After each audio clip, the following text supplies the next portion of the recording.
What's up guys, my name is Danny or Daniel. I draw cars and turn them into 3D prints using HueForge, and I also do HueForge tutorials for all of you. Today we're talking about a new printer from Anycubic, the Cobra X. I've been testing this machine for quite some time now, so I've got a lot to say about the good, the bad, and the questionable. So without further ado, let's get into today's video.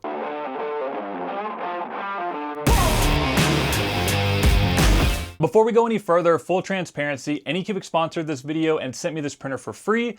They paid for the production of this video, not my opinion. With that out of the way, let's dig in. The Cobra X is a bed slinger with built-in multi-material and multicolor printing directly in the toolhead. It has a 260 by 260 by 260 millimeter build volume, and out of the box it can print with 4 colors or 4 different materials. That can be expanded to up to 19 colors total if you add 4 of the Ace 2 Pro units. Anycubic did not send me one of these unfortunately, so I can't speak on its capabilities. The biggest advantage here, especially at this price point, is that you don't need any extra accessories to start multicolor or multi-material printing. Sure, you can upgrade this and expand later, but getting 4 colors out of the box is genuinely impressive. In this price range, most competing printers require at least an extra $100 in add-ons to do the exact same thing. So the big question is, did Anycubic cut corners to hit that price? Let's talk about everything I've found so far, the good and the bad. Inside the box, you get the usual tools, hardware, sample filament, grease, everything you'd expect. What surprised me was there was no quick start or assembly guide included. When I reached out to Anycubic about this, they told me production units will ship with one though. Assembly was straightforward, 8 bolts to mount the gantry to the bed and 1 screw for the nozzle wiper. My unit did arrive with a crack in the plastic underneath the bed,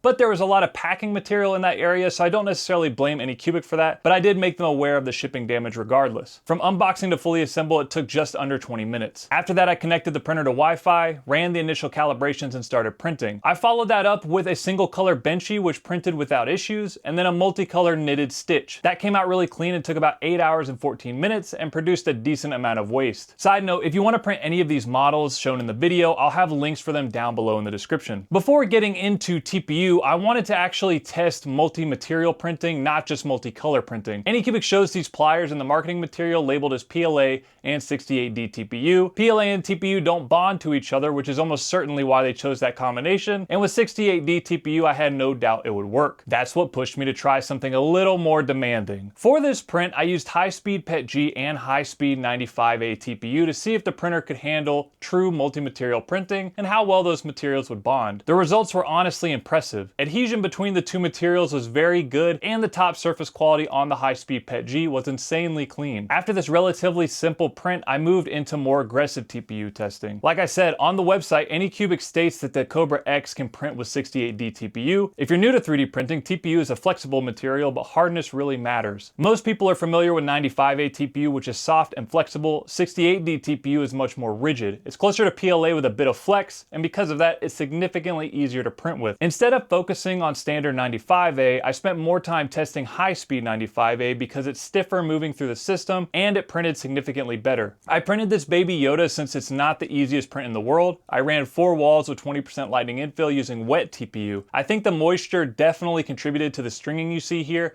but the main thing I wanted to test was whether it would jam or clog the system. The results ended up being great. The print completed successfully in 21 hours and 14 minutes with no feeding issues whatsoever. When I did try standard 95A alongside high-speed 95A, the results were about what I expected. The high-speed TPU printed cleanly, while the regular 95A showed extrusion issues. Inside the toolhead, there are 4 filament paths controlled by a cam, driven by a worm gear. As the cam selects the filament path, it pushes the drive gears together to grip the filament. My theory is that with the softer 95A TPU, that tight engagement deforms the filament before it reaches the hot end, leading to feeding problems. I can't directly confirm that, but I've run into this exact issue before on my tool changers. Over-tension filament paths and soft TPU just do not mix. Out of curiosity, and because I figured you'd want to see it too, I took the tool head apart to see how filament switching worked internally. I did this without any instructions of any kind. While removing the front cover, I accidentally pulled the digital number display, which resulted in a lot more slack than expected.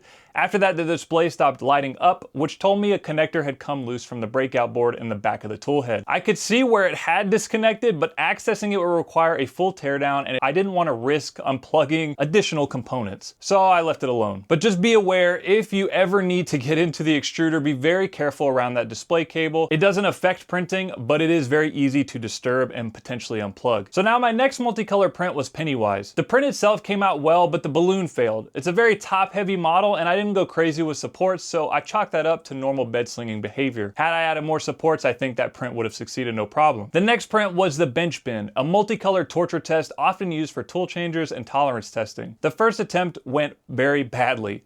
The inside surface quality was rough and it aired out on the fourth filament path. I removed and reinserted the filament, which allowed the print to continue, but it eventually stopped printing the fourth color entirely. Funnily enough, the printer kept going with the other three filaments. At that point, I took the tool head apart again and noticed ground up green filament inside. I also removed the hot end to check for clogs, and that's when the nozzle fell out. That one's completely on me. The quick swap nozzle has a flat spot that needs to seat directly into a matching recess.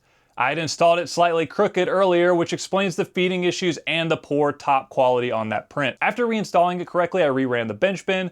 This time it printed perfectly, and that full print took 25 hours and 27 minutes, and the tolerances came out excellent. I followed that up with the torture toaster. The torture toaster took about 6 hours and 14 minutes to print. Most of the pins moved freely, tolerances were solid, and aside from a bit of ooze at the top, I don't have any major complaints about that model. To finish things off, I printed one of my Hue forges. Given how consistent calibration and layer adhesion had been up to this point, I wasn't surprised by how good it came out.